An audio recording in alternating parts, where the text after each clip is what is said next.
Cuffbust is a cool idea, but needed more time in the oven. So a couple days ago, I got an email from Gavin, the game's creator, and he gave me a couple keys for myself and a few friends to play it early as a creator embargo, as I was someone who had shown interest in the game. And first and foremost, thanks to Gavin for letting me play this game early and for free. For those unaware, this is the same creator behind Choo Choo Charles, just going fuck it and deciding to tackle a game of a different genre. Choo Choo Charles was a game I can best describe as incredibly competent. It wasn't some masterpiece, but it didn't do anything terribly wrong. It was consistently fun with no major hiccups. It didn't overstay its welcome, and the non-linear structure combined with its short length and systemic main enemy made repeat playthroughs quite fun. So I can 100% respect the decision to then decide to tackle a completely different kind of game.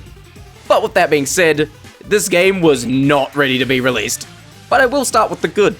1, this game is dumb and knows it's dumb. Gavin's Gen Z humor seeps way more into this game than his last due to the much less serious tone. I can really appreciate when games don't take themselves too seriously and just be fun. My friends who played it got a good few laughs out of how dumb it was. The UI was also pretty damn good.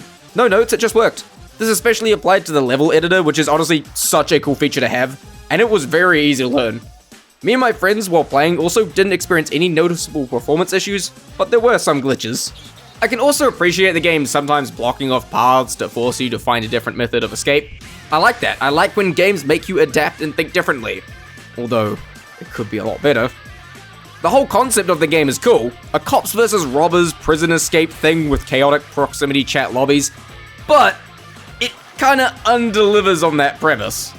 Main thing is that you can't fail, at least as far as I'm aware. If you take enough damage to get downed, you just get back up after a couple seconds with full health and no consequence. Sometimes a good Johnton might just cuff you while you're down, but play a little minigame and you've escaped. You don't need to worry about bringing the right weapon to deal with them because you can just wail them down with whatever weapon you find. Or just no weapon at all, your fists work too.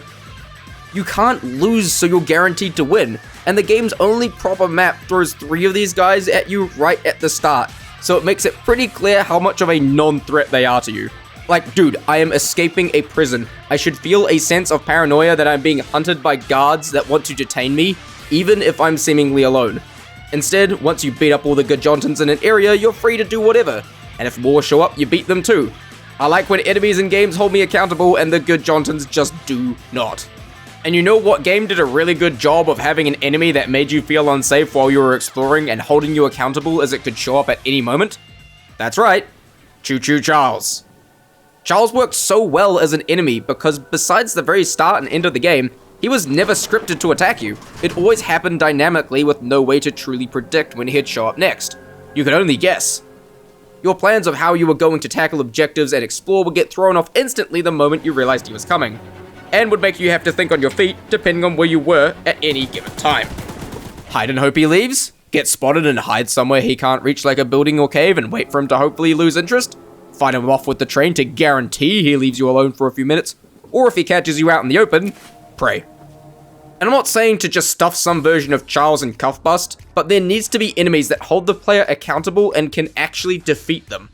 Enemies that are too risky to just wail down with melee, so there's actual reason to use other methods of attack, which then puts more importance on resource management. Like, the guns are cool and all, but they don't feel that precious when you clearly don't need them to win. Might as well save your inventory space.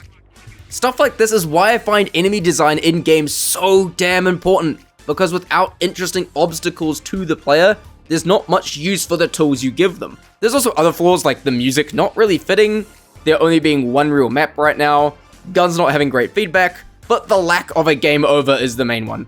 And it sucks because I want this game to be great, and it totally could be with more work and feedback. That's why I'm saying the things I'm saying. Choo Choo Charles was great, but this was just not ready. It should have been launched into early access to very clearly communicate that the game was not done and was open to testing and feedback. This isn't a single player narrative game like Charles was, so it's not spoiling things to launch it like that.